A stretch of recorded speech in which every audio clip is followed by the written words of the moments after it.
पासाहरू नमस्कार, यहाँलाई स्वागत गर्दछु प्रधान खोजु युट्युब च्यानलमा। आज म यस्तो विषयवस्तुको जानकारी गराउँछु। पिखुवा खोला छपक्कै सुकेको छ।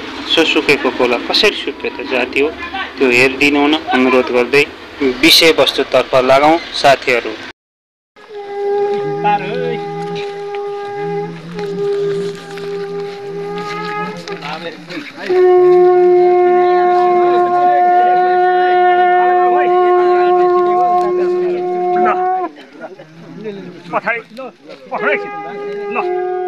मलामी आएका हौं खासमा र मलामी यो पिखुवा खोला कभरमा यहाँ पिप्लेका भेना आगो छोड्ने काम यस्तो भइसकेको छ। यहाँ हेर्नुस्, यो खोला यस्तो मजाले ठुलो बगिरहेको छ भने अब यो बाँध हाइड्रो पावर लाने को लागि बाँध हो।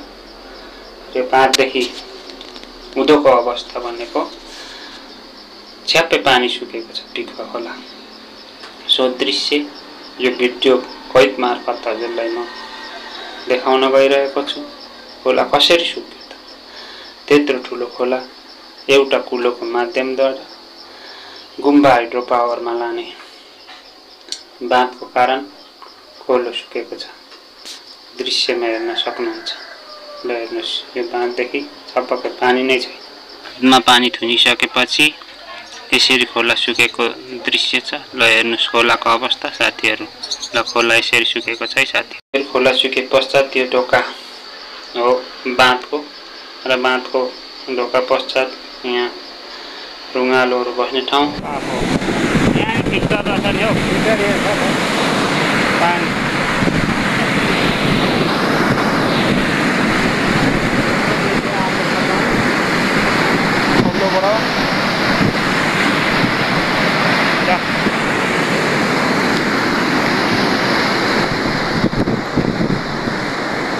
ढोका पानी